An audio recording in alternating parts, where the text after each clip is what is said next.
So I'm usually so busy trying to watch films in theaters and trying to watch films on the teetering piles of physical media that I am sent that I don't always have time to watch films or features on streaming channels, because I'm usually, if I'm watching streaming, it tends to be a TV series or something when I have a little time. It's like the thin layer of lettuce that legitimizes the hamburger as being potentially marginally healthy. That's a really bad analogy. I watch mostly TV stuff on streaming, but in this case, I've made an exception and I watched a new film. This is The Boston Strangler, or it might just be Boston Strangler. The words Boston Strangler are certainly in this. From 2023, this is streaming brand new on Hulu. This is a 20th century, I want to call it 20th Century Fox, but I believe it's 20th Century Studios now that Fox is off with Disney. 20th Century Studios released, produced by Ridley Scott, and it tells the story, the untold story up to now, at least on film, of the two female reporters at a Boston newspaper who really broke the story and broke the case of the Boston Strangler, singular. This was the So we know that there already was a film about the Boston Strangler starring Tony Curtis back in 67, 68, I want to say. That's very well known, and just sort of tells the story sort of from his and the police's point of view. This film focuses on these two reporters at a Boston newspaper who start seeing a pattern. They start saying, wait, wasn't there another strangling? Wait a minute.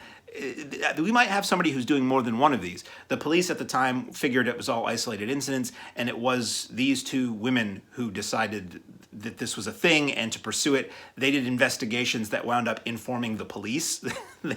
So it's super legit, portrayed by Keira Knightley and Carrie Coon. So how is this film? So I don't want to say I love serial killer stuff, but I find true crime fascinating because the whole truth is stranger than fiction, and it makes it a little scarier because it really happened. This kind of stuff does and could happen, and I grew up within, let's say, 2 hours of Boston, so anything set there always, it interests me a little bit, especially a little bit of dark history like that. So this is a closer film to All the President's Men than it is, let's say, The Boston Strangler, the previous film. It is really focused on these two reporters and their investigation, and they're talking to police, and they're talking to witnesses and friends or relatives of victims or fellow apartment dwellers than it is following the killer. You do see representations of the murders, and they're very disturbing. They're very brief, but they're very disturbing. And eventually you see representation of the person who is the main, Albert DeSalvo, very well cast. Everybody in this is really well cast. The man who was confessed to be the Boston Strangler, but I never realized, was never convicted of it. He just said he did it. So this film follows that story. It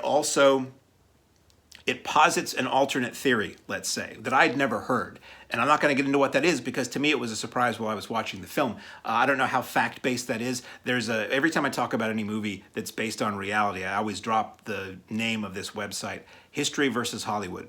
I love it. Every time I watch anything fact-based, I then go there and see, because they break it all down. They show you the picture of the actor or actress, they show you the picture of the real person they're playing, and they go down through the film and they basically tell you what is accurate and what is not. And this film, by all accounts, or at least according to this website, is incredibly accurate.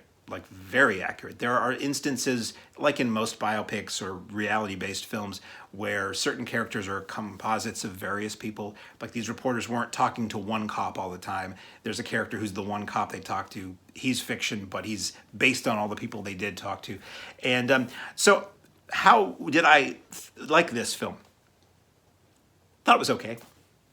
I'm a big fan of the movie Zodiac. Zodiac is amazing, and I kept thinking about Zodiac while I was watching Boston Strangler because that is also about newspaper people trying to figure out who's doing this while these murders keep happening.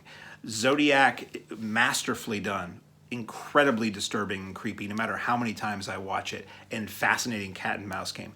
This movie was a bit drier. Boston Strangler was a bit drier to me. You get a lot of, it certainly extols the virtues of these two women who cracked this case and their tenacity and how atypical it was for there to be female reporters on a newspaper at that time who were especially given stories like this. You see the movie open and the Keira Knightley character is being given like the new Sunbeam toaster to review, that kind of stuff.